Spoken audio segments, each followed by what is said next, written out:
Hey, everybody. Welcome to Odd and Untold, the podcast where we talk about all things strange and spooky. And this week I have two special guests, Elsie Lodde, who was on the show once before on episode 27. We talked about her haunted Airbnb, Bethany's haunted home, sweet haunted home. Sorry about that. And her friend Amy, her business partner. And this week we're going to talk about some spooky stuff, but also a Paracon that they are organizing. So, Elsie, Amy, thank you guys for coming on the show tonight. Thank you for having us. Oh, of course, of course. Look at this. We're so in sync. We even said that together. You guys are working too closely together these days, huh? Absolutely. Almost on top of each other. Yeah, yeah. Cool, cool. So, Elsie reached out to me about a week and a half ago, telling me about this Paracon that you guys are working on. And again, like I said, Elsie and I have known each other a while now because we talked about her haunted Airbnb. So do you guys want to talk about that? Do you want to talk about the Paracon? Like, I'm going to leave this up to you guys tonight because this is your show. So Yeah, so we've had an interesting year for sure, because we've only known each other for about a year now.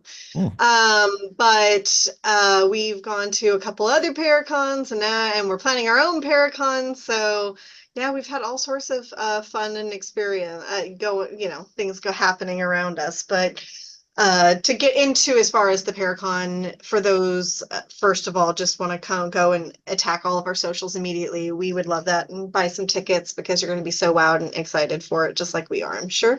It is the Gold Country Paracon, and it's in Jackson, California, which is in Northern California. Friday, September 13th. And then it goes the whole weekend. So it finishes on September 15th. So yeah, we want everybody to come out and we're happy to talk about it. Awesome. Yeah, so go ahead, Amy. I'm please sorry. go ahead. No, you go ahead. I was just going to say this year has been filled with a lot of paranormal investigations and visiting haunted places. We've experienced just an absolute amazing amount of activity. We've done a lot of research, and yeah, so we're going to not only be bringing that to the Paracon, but we're also going to be bringing Daryl Marston, who is a ghost hunter from the TV show Ghost Hunters. He's also doing this amazing My Haunted project, which is something that they're doing 365 days a year, 7 days a week, 24 hours a day. They are getting just some amazing activity, and Elsie and I were out there recently.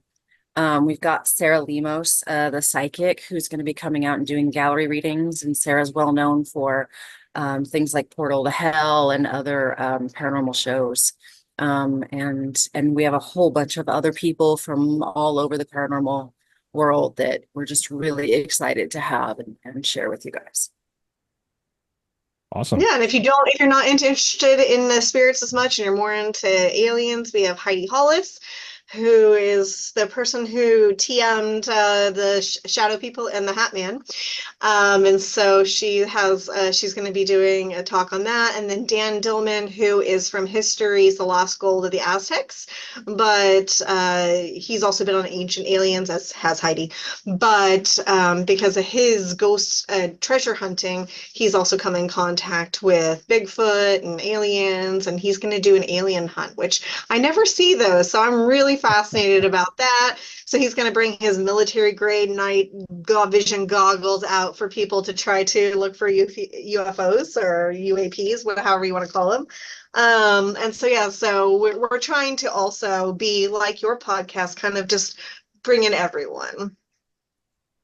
That's awesome. I was going to ask you that. Like, is this more like focused on the ghosts and ghost hunting, or is it a little bit of everything? And it sounds like it's a little bit of everything, which is very cool. And that's kind of my jam. I don't really specialize in anything.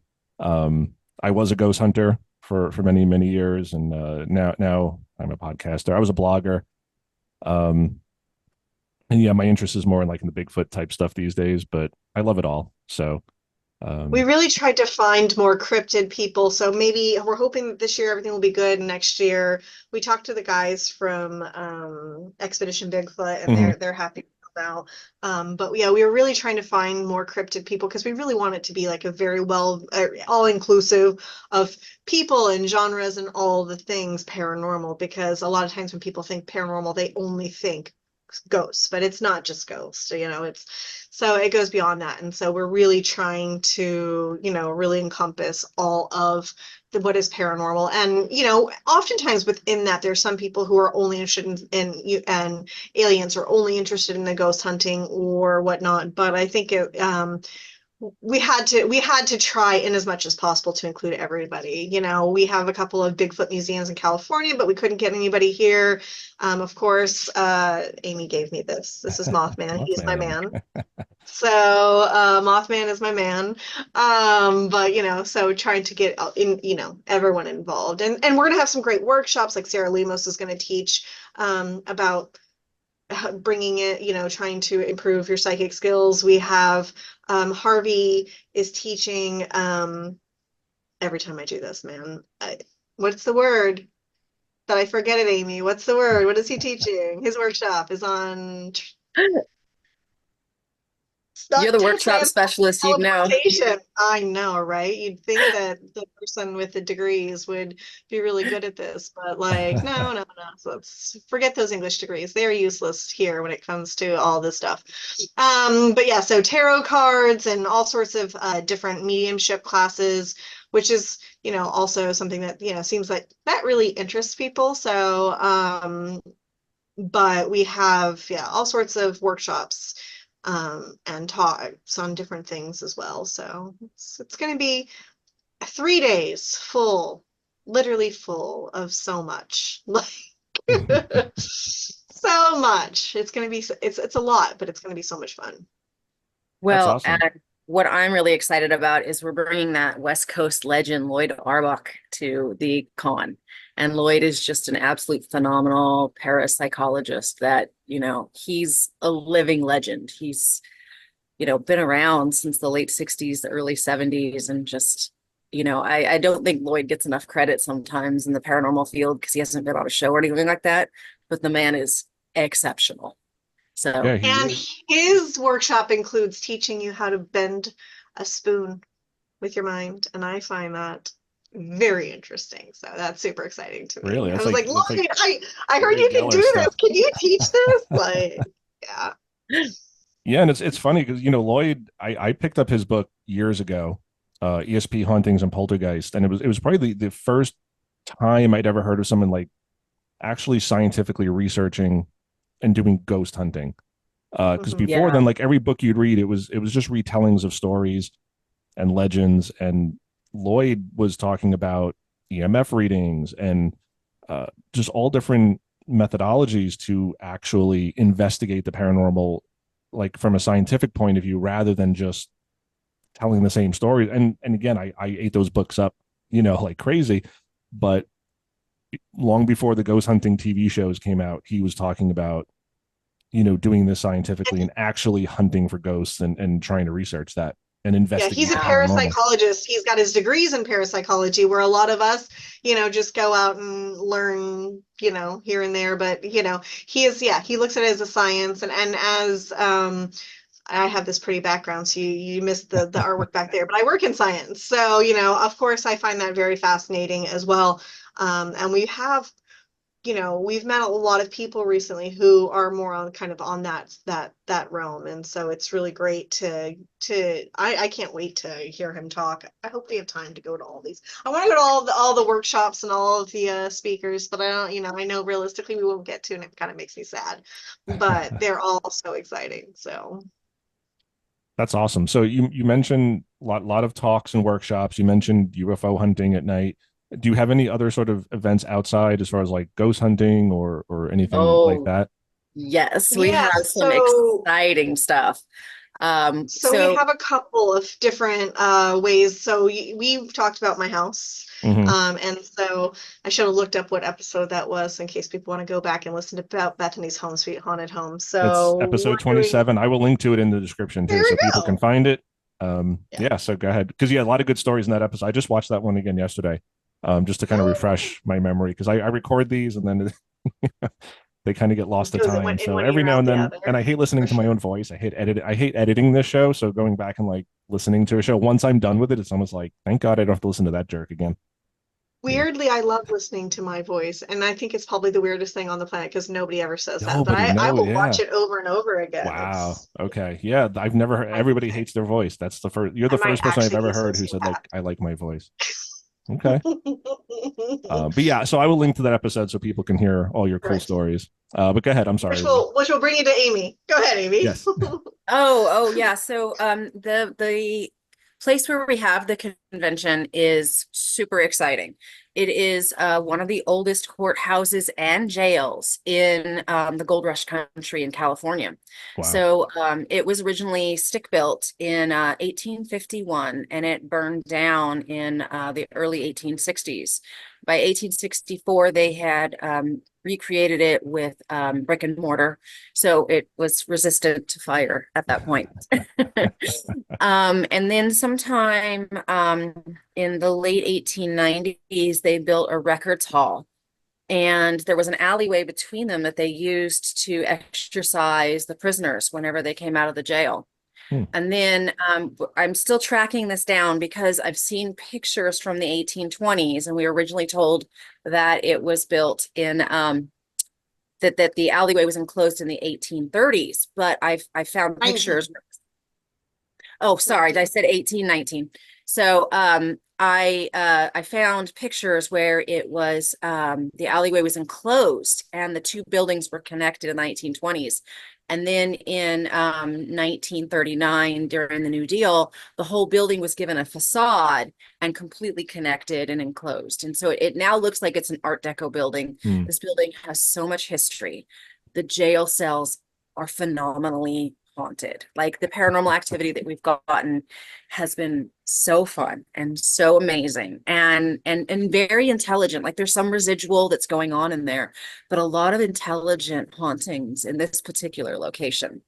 And So then before we move on, can you just explain to the audience, and I've done this before on the show, but just explain the difference between intelligent and residual hauntings for everybody? oh, my favorite. I love explaining these concepts. I thought you might. So a residual haunting is when energy, what we believe energy has been put into an area over and over and over again over the course of someone's life or multiple lives.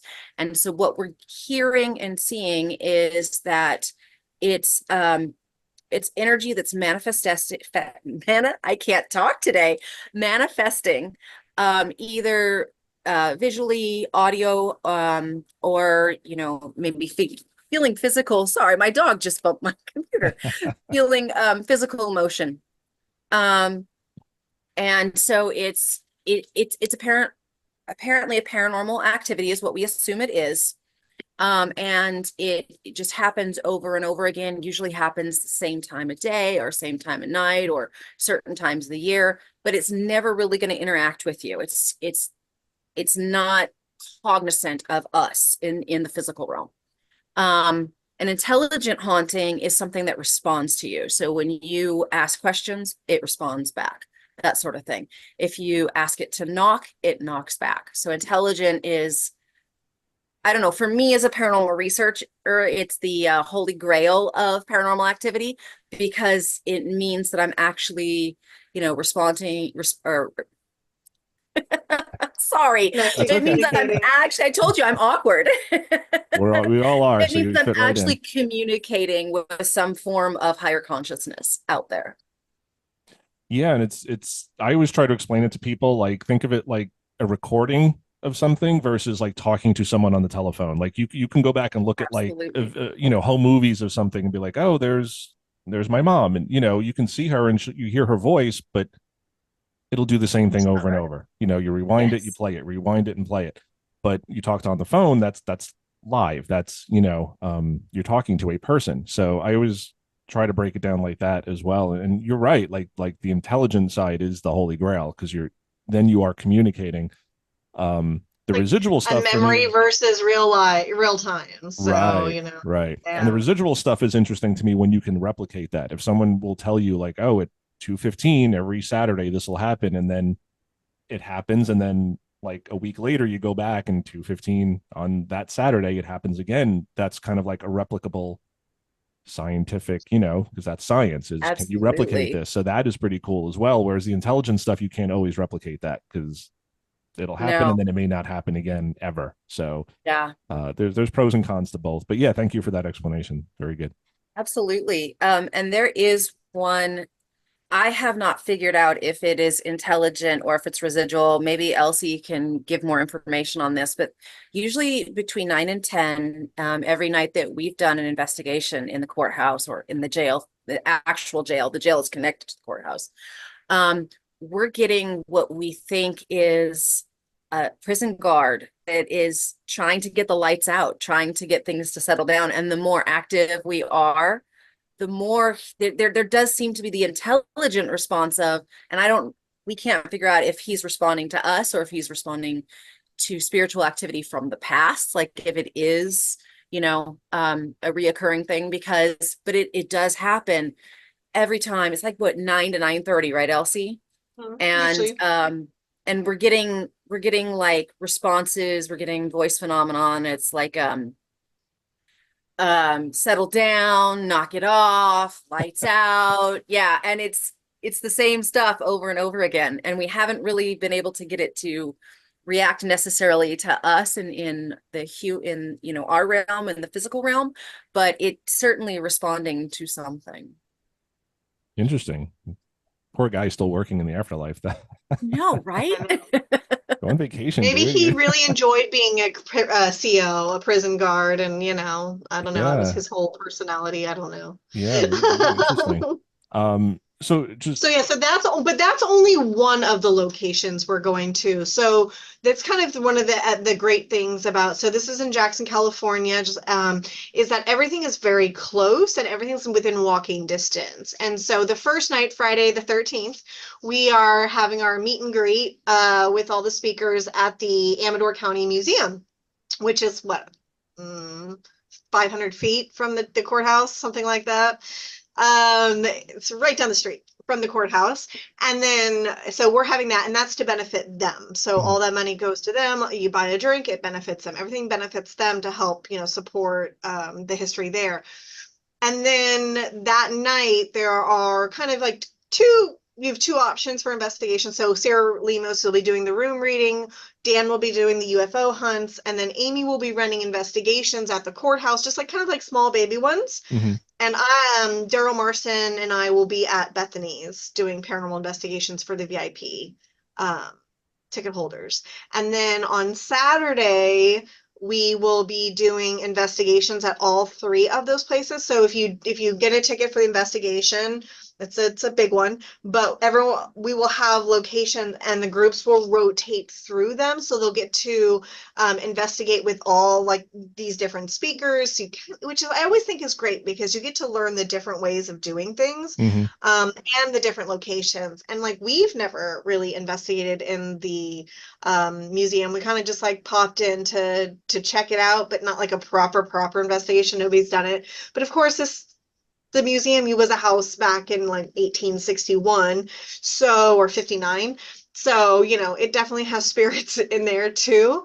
And so, yeah, so we're just like walking between these like three locations, and then my house as well will be involved in that investigation. So, yeah, so you're not just stuck at one place with one group and one set of, on your own, but they'll actually be guided, which I feel like for me, because I didn't do any paranormal investigating before buying my house, I think I had the pleasure of every paranormal investigation I went to was a different group coming into the house. And so I got to see how everyone did it. And so much learning from how they're doing things. And so I think for me, I really enjoy getting to the opportunity to investigate with different people. And of course, we've investigated with Daryl Marston. We went to Columbia, Pennsylvania to check out my haunted manor.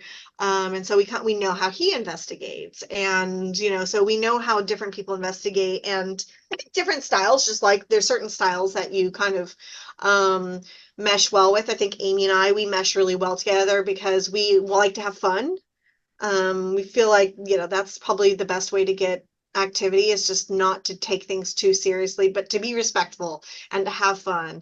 And, and so had a lot of experience in all the places that we've gone to together, not just the courthouse, but especially in the courthouse. You know, a lot of times people go to courthouses and want to like try to like be tough with the prisoners. Well, how well does that really work? But we go in there and I bring them booze and cigarettes, and next you know what, I have a boyfriend. So. Yeah, his name's Robert. Sometimes it's Bob or Rob, but it always seems to be the same entity. And sorry, this is Sammy. Hey, Sammy. Sammy was rescued right down the street from my Airbnb. He was a matted mess, and we found him one day, and now he's Amy's mess. Yes, he's very attached to me, and he is a paranormal investigator himself. The very first time he was put in the back of my truck, he turned on the spirit box. So he's named for Sam Winchester of Supernatural. Oh, okay. Sorry. So does he ever see little Sam Winchester cameo there? Do you ever actually take him on any ghost hunts? Because there's this whole subset of ghost hunting that people think animals can see things that we can't. And I've had experiences with that. I know other friends of mine have had experiences. So do you think he's ever seen anything? Sorry. I haven't found a location yet that I actually haven't asked Elsie. I should bring him to the house sometime. But I haven't found a location yet that's like animal friendly. But I have taken him to cemeteries, and it's funny when he gets sort of like, he like will stop and sort of sniff the air. I'm like, okay, let's whip out the spirit box. And I usually get some form of communication. So I think he definitely has some sensibility where he's like, you know, knows something's around or a presence of something around, but he's not a spooky guy. He doesn't get startled or anything like that. He's just really, really calm. I run a dog rescue. So I always have dogs around, right? And so I've always brought them in. Yeah, I'm ADHD at its finest. Yeah. But yeah, so I bring them into the house, and so I saw that some of them really had no clue. Some of them totally, like, I would go into the creepy doll room and one of the dogs would be laying belly up on the most uncomfortable chair in the whole house. I'm like, what are you doing? So I'm like, are you getting belly scritches? But the previous owners had dogs. They seemed to love dogs, because I have pictures from the 30s with them and with their family and dogs. And well-loved dogs. And the first time I ever went there on a paranormal investigation, I didn't bring the dogs, and on the spirit box, dogs kept coming up, like, where are the dogs, where are the dogs? But at my house, you know, obviously spirits follow me, because why wouldn't they? I don't know if Robert's going to join me at some point in time, but one of my foster dogs, she will just stare like into a room for like into the closet for like 10 minutes, just staring, you know? And I'm like, oh, I think she gets it. But most of the other Frenchies in my house have no clue. Like, they just are totally oblivious to it. So I think it definitely depends on the dogs, but you know, my house, they like dogs, so it's fine. So yeah, of course, Sammy's welcome to go hang out. Cool. That's it. We're gonna start a like Sammy the TikTok, the dog ghost hunting dog TikTok page. This is how we become famous. This is how we become famous. So what caused you guys to put this Paracon together? That's easy. So I was talking to somebody who runs another Paracon in Southern California, and that's it. There's nothing. There's Southern California and nothing. And so I said, God, I really wish there was a Paracon up here. And he said, so start it. And I said, okay. And so then I told Amy, hey, I want to do a Paracon. She's like, can I do it with you? I was like, oh, please. Like, and so that was it. There's nothing. California, I mean, although we don't have the history as far as American history per se, as a lot as maybe the East Coast, you know, we still have a lot of hauntings, especially Gold Rush area. The Gold Rush area, besides the metals in the ground and the sex workers and the Chinese laborers that were brought in and everything else, like we may not have like the slavery connections and some of those other things that you always hear about, but we still have so many hauntings, and I feel like they've been wildly neglected. And so it's a great area. I mean, Gold Country is kind of this weird shaped, it doesn't really make sense area in California. It's encompasses quite a bit of space, but it's all haunted. It's all haunted. And so yeah, so we're starting here in Jackson. We're hoping eventually we'll get to like move out to head out to some of the other haunted Wild West Gold Rush towns.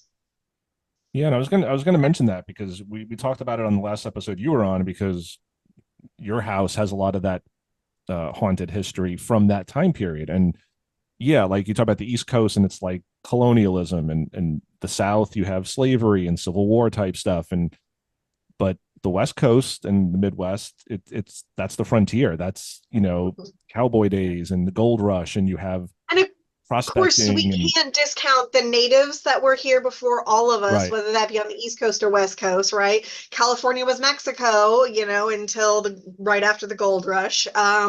So yeah, I mean, they do have their own local histories as well, but the gold rush was a very difficult time in history, just like a lot of those other things were. A lot of men died. There was a lot of trauma, a lot of, with the women and the Chinese who might as well have been enslaved.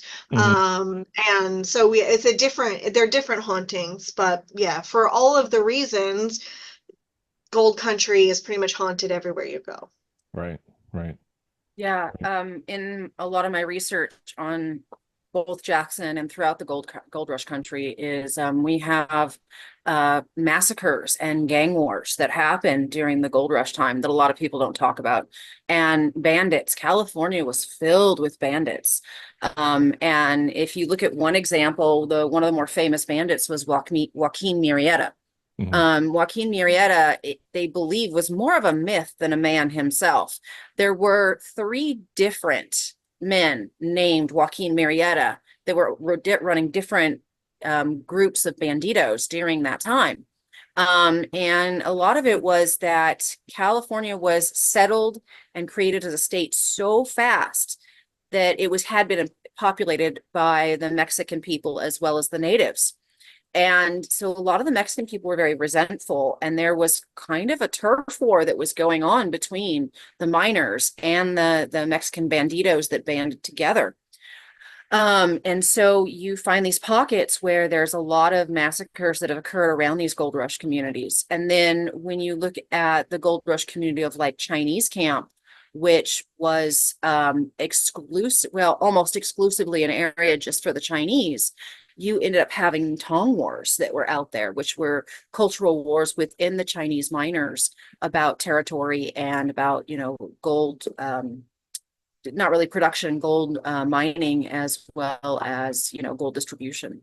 So a lot more violent than people realize. They think it was just, miners just like in creek beds, but there was a lot of robbery and theft and murder that was unfortunately. And then you had the sex workers, you had the natives and the massacres that went there to take their land away from them. And there's just so many reasons, right, for all these areas to be very, very filled with both residual and, and again, there's all these ideas about how the minerals and the earth also help instead of the stone tape theory, but like the the metals kind of hold on to that energy as well. And then the water, and of course to mine you need water. So the water also, does that. So there's so many facets, so many things that go into it, that it is just it's like Gettysburg, but in a different, all the same things are happening. It just happened in a different location, with different people, but it's all the same amount of trauma. Right. And I think, if you just say ghost town or ghost towns, like what do people think about? They think about the prospecting, the mining towns out there, and has The nothing to do with tombstones ghosts, and really. Yeah, the but Bodie, all these little old towns, little go Wild West towns. yeah. So, and of course, California, you're in the West there, Pacific Northwest, Northern California, Bigfoot sightings. And I know California has UFO sightings. I mean, it's not just the ghosts. But yeah, very haunted history out there as well that is related to that. So Yeah, but there just isn't, for some reason, currently at least, there's not the paracons, there's not as many, there's not as much tourism driven by it out here, which I think that maybe everywhere it kind of ebbs and tides, right? And we've seen that in history. Spiritualism always takes off after there's a lot of deaths. So maybe after COVID, people are starting to get more back into it because of, trauma or whatever. But so I think it's starting to move up, but feel like there's so many great places in California. We just need people to come out and see it, like, because all of California has hauntings just like anywhere else, but we just don't get the opportunity to showcase it as much. Yeah, yeah. And I mean, I'm in New York City and we don't have a lot of paracons here. And everyone's like, why don't you go to any? It's like, because they're always like in Oregon or Ohio or West Virginia for like Mothman Festival or I mean, we have one here. It's like upstate New York. It's like a UFO festival that every year I keep missing it. There's always something that comes up. My cousin always asks me if I want to go, and I'm like, "Hi, Cheryl," but I can never go because there's always like something else going on, or I forget, or I get the date wrong, or like one year there was like a big storm up there and they had a blackout and they had to like postpone it. So I was able to go, and then they postponed it to the following weekend when I wasn't available. So, Yeah. but it's tough. It's tough to get to them. So that's great. And California's a huge state, so it's great that you're kind of representing Northern California. Yeah, we've Yeah, been it forced to is. go out because Amy and I, luckily, I finally have a travel partner. So this year I had already planned to go to Parapsycon in Ohio, and she wanted to go to Tombstone, so we did both. So yeah, we've Yeah. gotten to go to some. I mean, I've really been wanting to go to these Paracons for years, but haven't had the opportunity. So it's nice to have somebody to do that with. But I encourage people, just to go no matter what. Even if you've got nobody to go with you, just go, because I feel like all the Paracons, like all the creepy people, we're all good people, and we take care of each other. Like, so I feel like it's, like, I was nervous about going to a Paracon by myself, but now after doing it, I would tell people, just go. Like, if you want to go, just go. You'll make new friends. So we've made a lot of friends, which is really great. Yeah, I Yeah, mean, sorry. no, it's okay. I mean, how can you not get along with other people who are into the paranormal? If you're into the paranormal, it's go ahead, Amy. I'm sorry. Absolutely. Absolutely. Yeah. At Parapsychon, we made this small group of friends, and then we ended up bumping into them at an event in West Virginia. And it was phenomenal. It was like we were joking that it was at the jailhouse reunion. Mhm. But yeah, Yeah, six of us from Parapsychon at, the what was Brian's exhibit called? The History of the Paranormal? the Oh, history of the Brian Cano. paranormal. Yeah, Brian Yeah. Cano. Oh, Yeah. yeah, he's from Staten Um, Island too. So he and I yes, Yeah, we're, he we're is. friends. So I know yeah, Brian. Yeah. Yeah, we did a lot yeah. of. Brian's a wonderful Oh person. yeah, he's So, great. So We and a when we went to phenomenal Philadelphia, researcher. he was in West Virginia, so we drove to West Virginia to go see his traveling museum. And yeah, there were six of us like that, from the same group on the same paranormal tour, at Parapsychon. Like, it really is a small world out there. So just get out there because you're gonna make friends.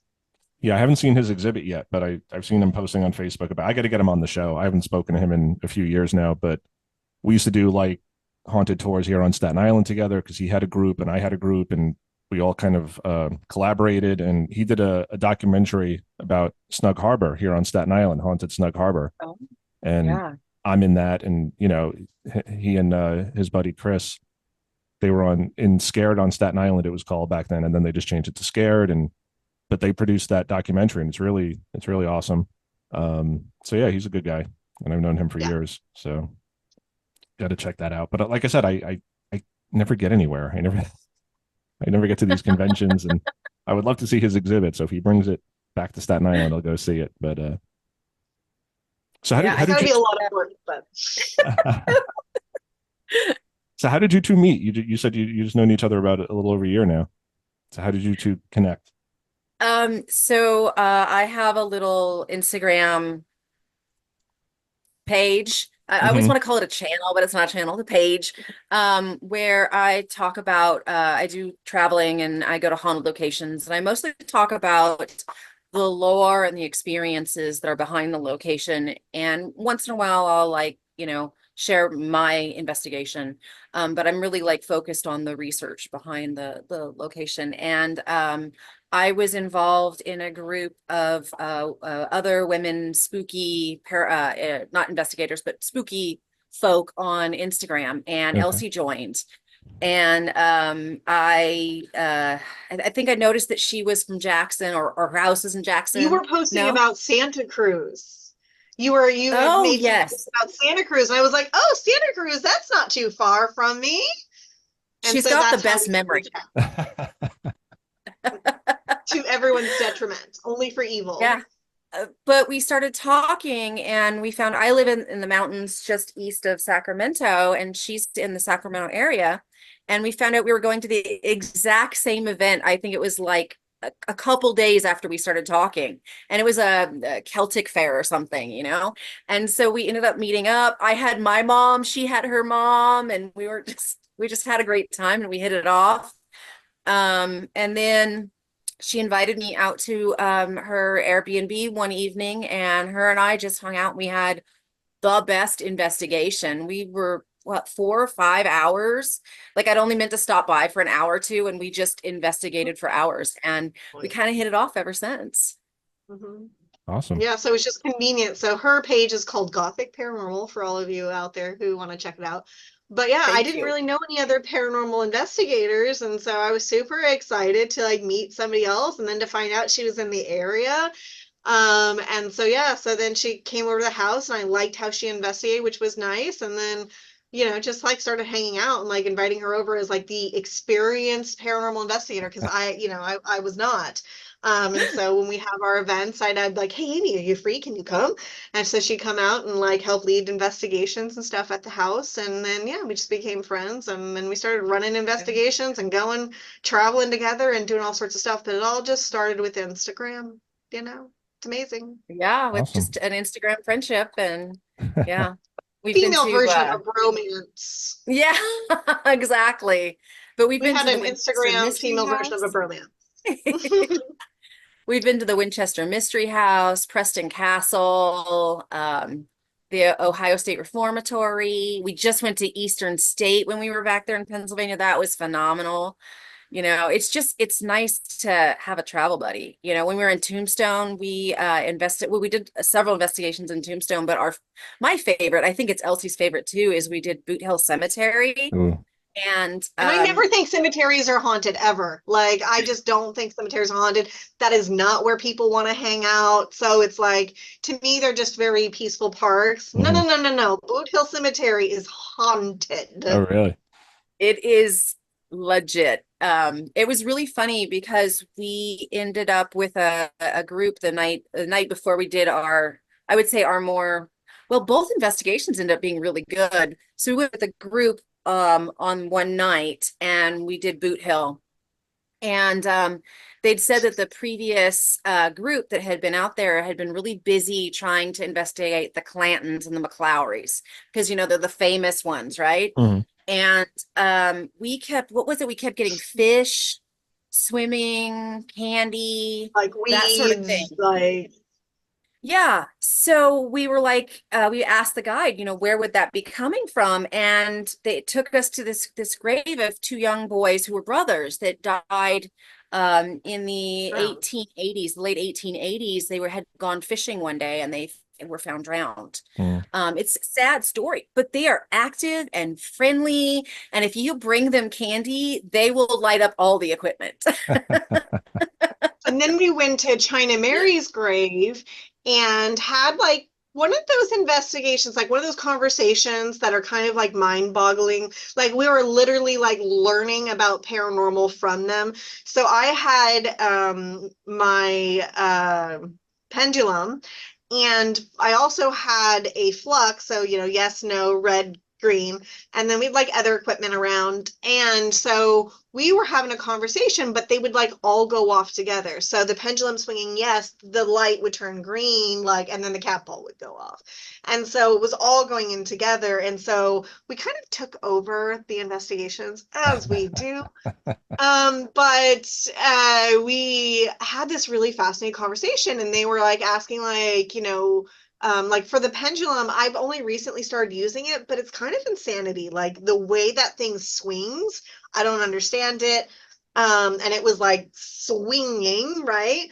And so one of the people who has traveled the world investigating, he was actually one of the people running the investigation. He asked her, like, is it easier to use the pendulum? And then she's like, yes. And he's like, are you using our energy for that? And she's like, yes. And so there was like this really kind of in-depth conversation. This was just very, again, in the processes, because we don't know what happens, right? Anybody who wants to pretend that they do is lying. None of us knows what happens, right? We can only make guesses.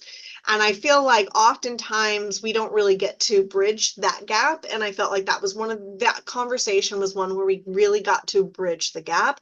And again, with having like 3 different things happening at the same time, it's hard to be like, oh, that's nothing. It's hard to not take it very seriously. So I feel like, and again, I never thought cemeteries were haunted. So this was like pretty mind blowing for me.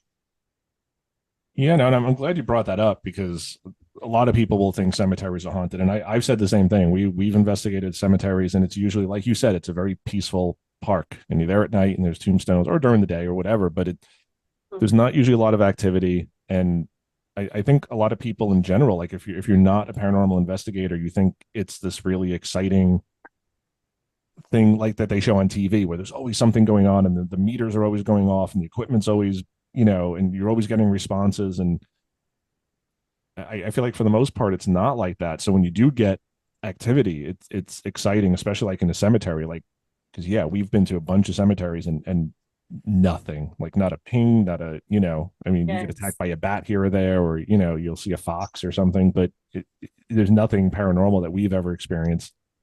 Well, I feel like the media dehumanizes spirits. And I kind of feel like that again is one way that Amy and I are very much in tuned. But I feel like the media dehumanizes spirits, right?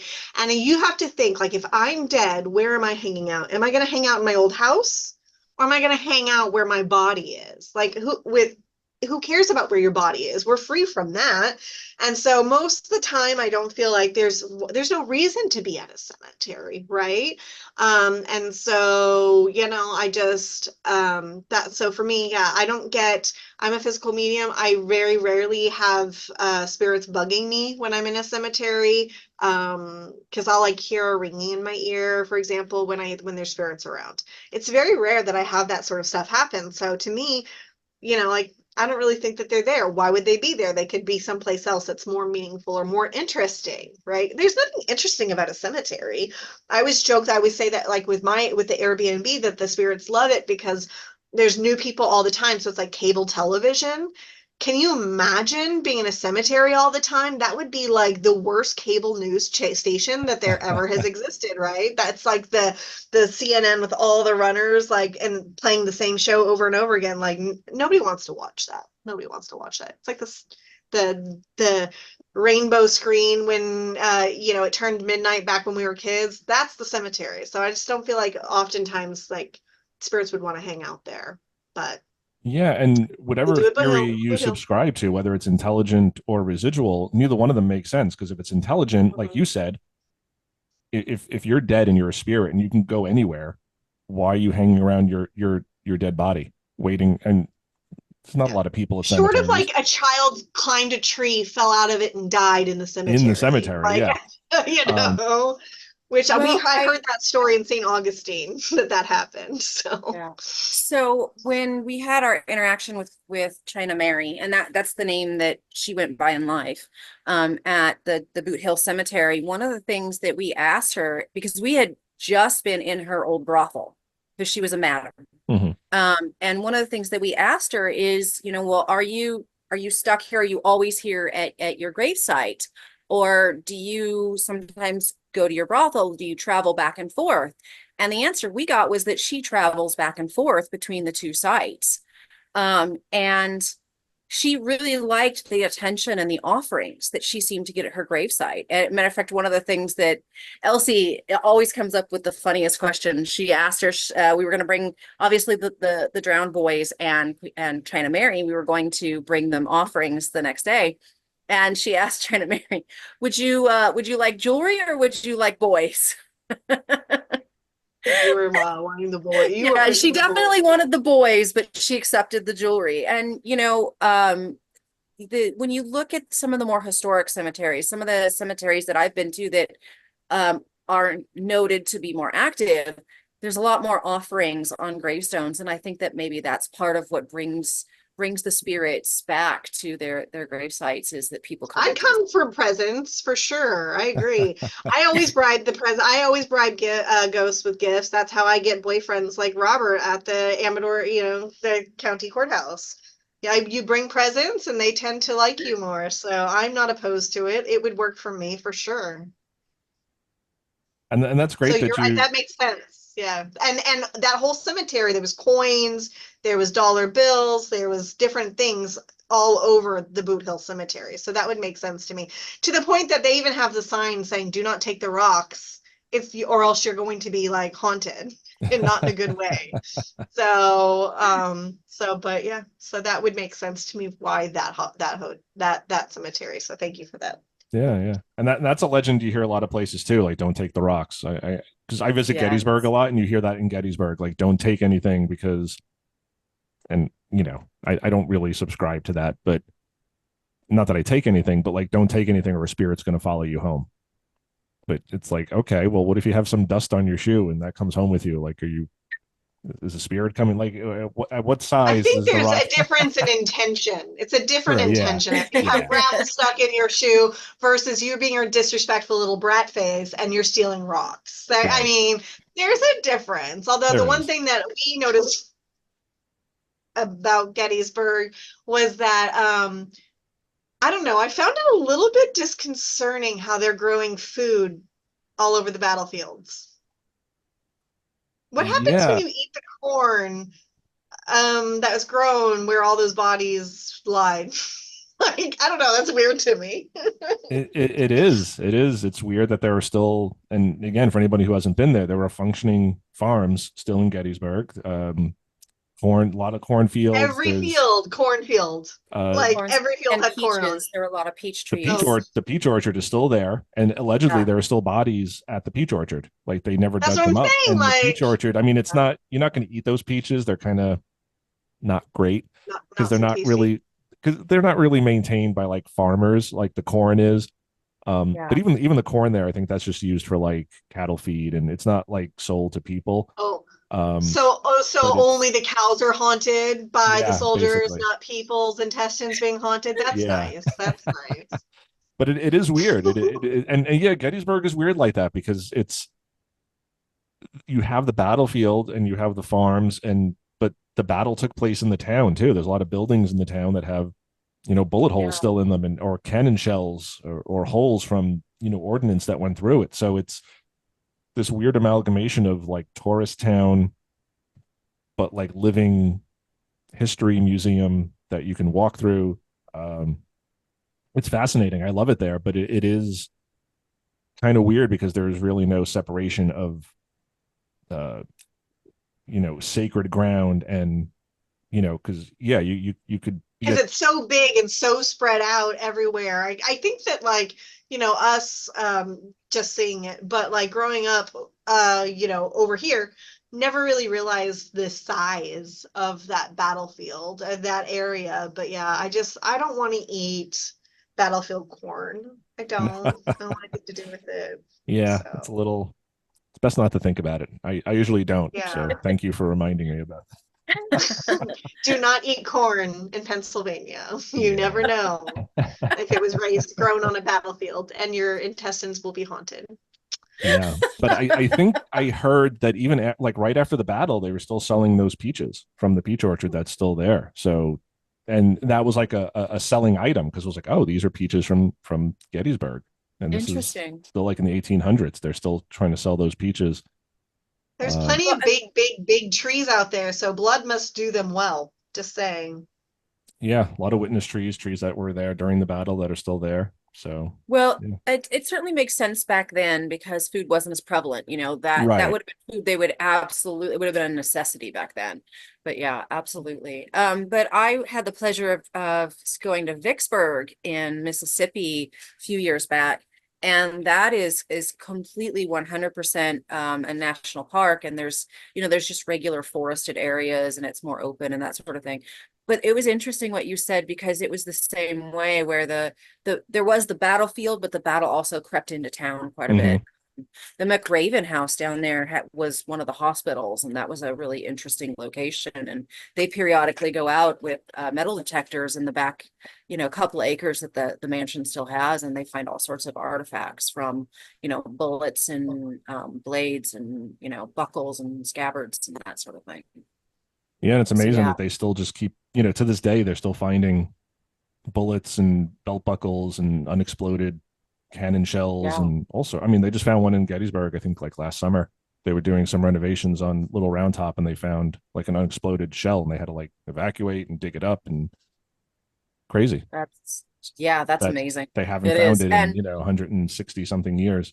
yeah, and then you've got to ask yourself, with some of the hauntings there, is it attached to the stuff that's so deep in the ground? Yeah.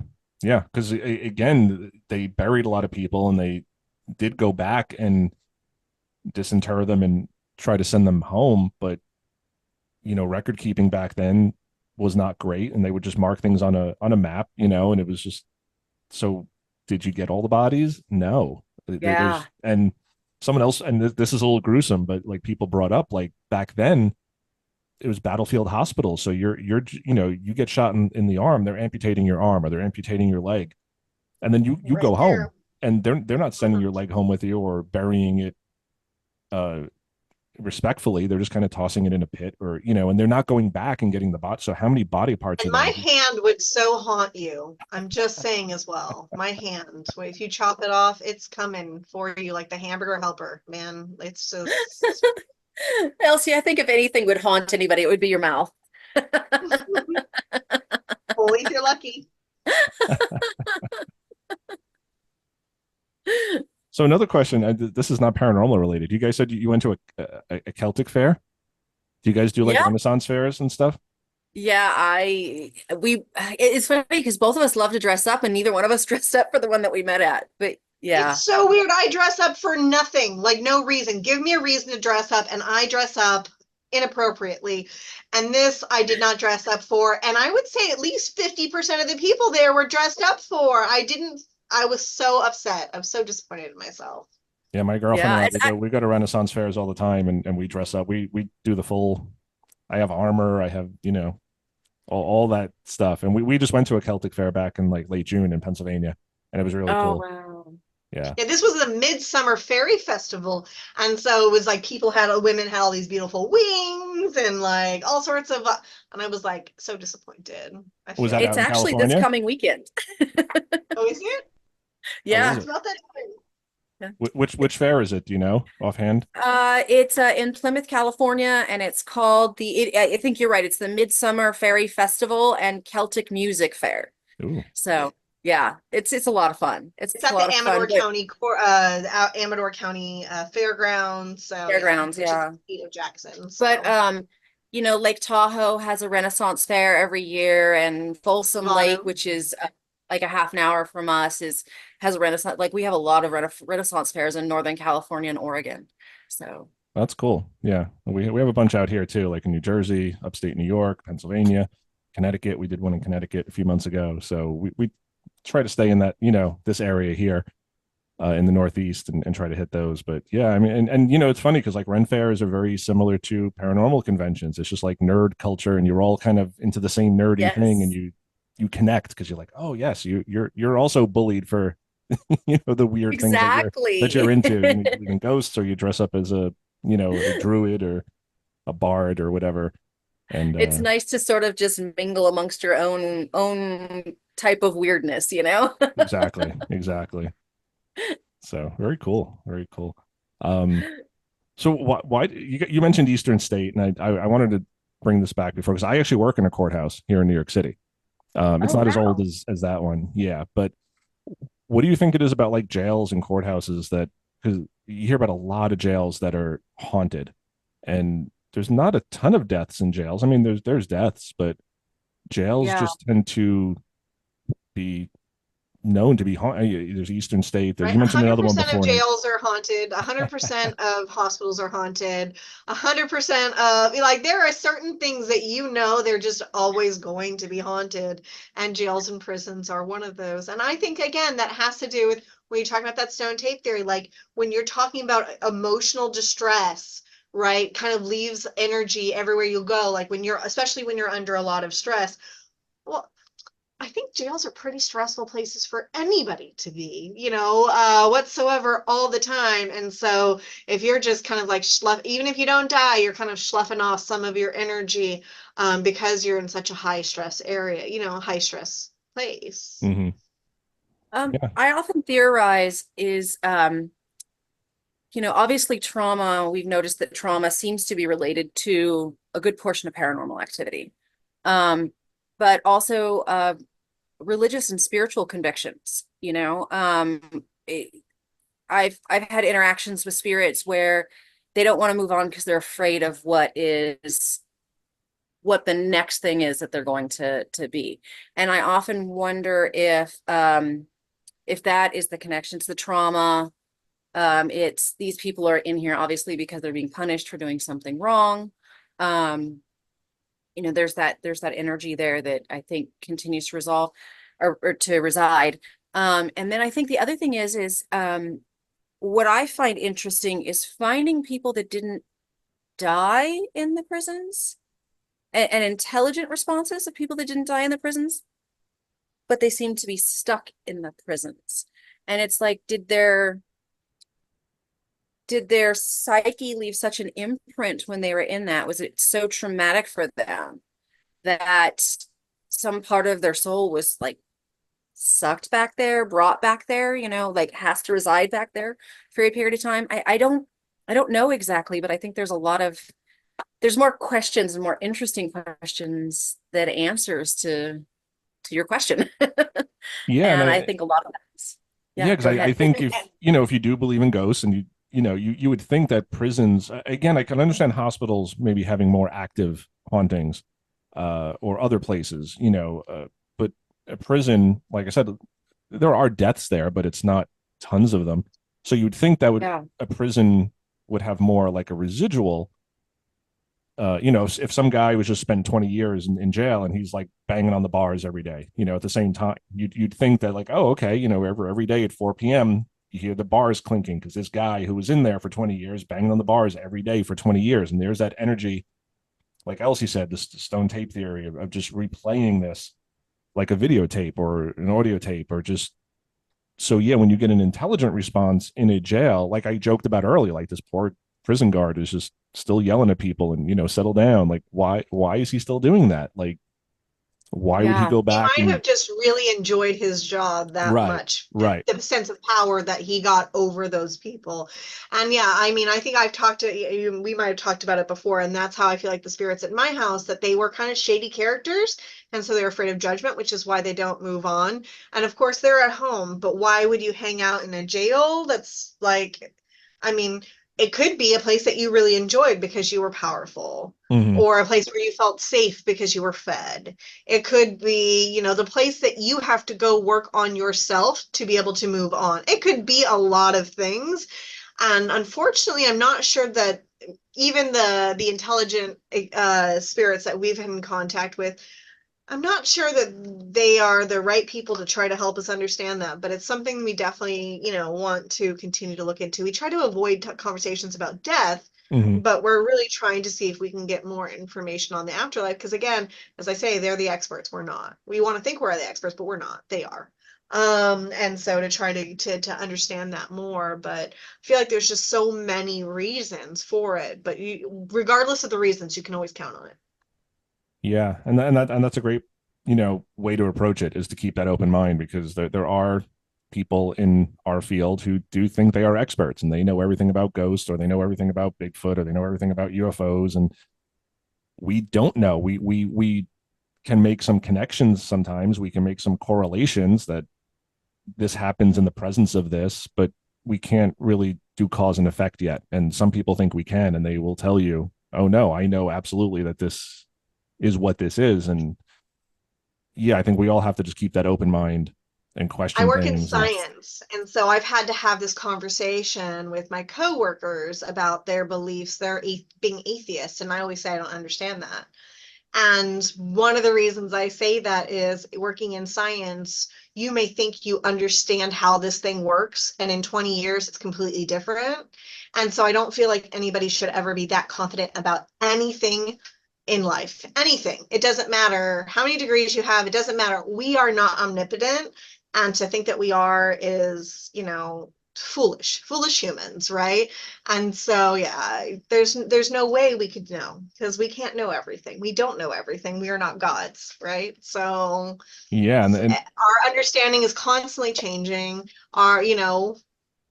And we just have to be able to be big enough to grow with it. And if we think we know everything, we don't grow.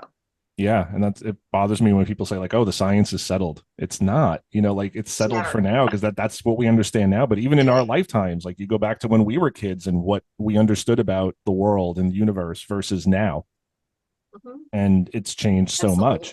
And yeah, and again, in 20 years from now, things are going to be completely different because we'll have a different understanding. So to say that we know 100% what a ghost is or what its motivations are, or it's just silly. So, and I don't even know what my motivations are. So I definitely can't expect to know what something else's motivations are. Exactly. Snackies, that's a motivation, but it's one of few.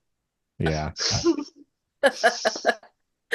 All right. Well, this has been awesome. Do you guys have anything else you want to add before we start wrapping up here? And I'm going to put links to all your social media, to the website for the Paracon, for your Airbnb. Are you still renting it out, or do you? Yeah, oh yeah. Yeah, we're still hoping, lots of people will come out and join us. Again, Gold Country Paracon, September 13th through 15th, in Jackson, California. The Best Western is giving out $90 a night rooms, so you just have to call them to get that, which is nice. So you can spend the weekend in this cool old Wild West town and listen to interesting conversations and meet awesome people and see cool vendors. And I'm doing cemetery tours. Amy's doing city tours. So yeah, it's everything that it's all the things, and we want you to come and be a part of all of it with us. Awesome. And how can my audience find you guys both? I know you're on Instagram. I follow you, Elsie, but Amy, I haven't followed you yet. I'll do that tonight. You. So the Paracon is Gold Country Paracon. So we'll start with that. Okay. So Gold Country Paracon on Instagram, Facebook, and that's our website too, www.goldcountryparacon.com. Now you, Amy. I'm Gothic Paranormal on Instagram, and on Facebook as well. So I don't use TikTok yet. Don't. I mean, Bethany's Home Sweet Haunted Home. Yes, you are. I've tried TikTok and I just can't. It gets me a lot of hits. Like every time I post something, it's like, oh, you got like 1,200 views, and I'm like, that's great, but I don't know what I'm doing half the time. And yes. I'm trying. I'm really trying. I'm so old. I just feel like we are not of the right generation for it, and I don't have that kind of time in my life to be spending 6 hours editing videos. But like, I was just actually, I recorded an intro for a video today, but it's like a minute and it took me an hour. It's ridiculous. So I don't love it, but yeah, it's introducing me and my boyfriend Robert. And so yeah, I'm gonna be posting that soon. But yeah, I don't enjoy the editing of the videos, all the editing. It's so exhausting. I know Amy and I really need to become friends with somebody who just loves to video edit and then can just do that for us. That'd be amazing. All right. I really enjoy the video editing and the photography, but I find it is a time suck, but I still do it. So all right. So if anybody out there wants to edit your videos, they can reach you. We can just record us doing paranormal investigations and editing it, and you just want to be the silent third partner, please join us. Apparently you have to have red hair though, because that's All right, awesome. So thank you guys so much. I really appreciate you guys coming on. And I like I said, I will put all the links in the description below so people can find you. They can find the Paracon. They can book your Airbnb if they want to stay at a cool haunted Airbnb in California. And I will post stuff all over my socials too, if I can figure it out, because I don't do TikTok, but Instagram and Facebook, and I will promote these. I have faith in you. Yeah, we're right there with you, Jason. Yeah. That's just our age. My son, he's my son's 17 and he helps me a lot with the podcast and he'll give me ideas. But a lot of it, I'm just like, Jake, I don't know how to do this. I can't. Like, I forgot to have kids, and right now I'm regretting that. I thought, it would be that I'd need them to roof my house, but no, it's the ticky talk. That's why I regret not having children at I this have a point. 15-year-old too, so I get it. Anytime I mess something up, I'm like, Will, can you take care of this for me? And he's like, boop, boop, boop, boop, boop. And he's like, here you go, mom. And I'm like, I spent 2 hours on that. yeah. And my mother always Getting used to to be that tease. age that our parents were when they couldn't figure out how to set the time on the VCR. We are Yep. those people already, but it's Yep. like Pinterest, TikTok, what? My mother would always tease that I was like her tech support person, and now I need a tech support person. I'm like, Jake, how do I do this? And he's like, just do this, this, and this. I'm like, wait till you come over again. Like, then you could do it for me because I don't know what I'm doing. But yeah, he'll do it in like 30 seconds, and I it'll take me know. weeks to figure it out. They're amazing. This They are. next generation coming up is just phenomenal. They are. But yeah, so I will promote you guys. I'll put all the links below so people can find you. And good luck with the Paracon. I wish I could make it, but I'm all the way on the other side of the country. But I will follow you guys on Instagram and see how it goes. But yeah, thank you both so much for coming on. This is awesome. I enjoyed talking to you. Hopefully next year Brian will be coming out too. So we need it to be successful so Brian can come out next year. Yes. All right. I'll tell him to plan ahead, and we'll plan ahead for you guys out. Yeah, definitely. Oh, Sammy's coming back. Say goodbye. Okay. Bye, Sammy. All right. Bye, Sammy. Thank you. All right. Take care, guys. Bye. Bye-bye. All right. I want to thank Elsie and Amy for coming on the show. Really cool conversation. I always love talking about the paranormal with people. I don't talk ghosts enough, so this was really cool for me to talk to Elsie and Amy about some more of the paranormal stuff. Check out their Paracon. I'm going to put little links below. Bethany's Home Sweet Haunted Home. You can book this haunted Airbnb. Go back and check out episode 27, my first episode with Elsie. She tells a whole bunch of cool ghost stories there. But in the meantime, everybody, question everything. As I always say, is it a residual haunting? Is it an intelligent haunting? What do you guys think? Let me know in the comments below. If you have a story you want to share, you want to come on the show, you want to just share your story, I'll read it on the air. You want to promote your podcast, your convention, anything like that, shoot me an email, jason@oddanduntold.com, and happy to have you on the show. And again, thanks to Elsie and Amy. We had a lot of fun. This was cool. They're so great. I definitely want them on the show again at some point. So hopefully they will be. So until next week, everybody, rock and roll and check out the Paracon.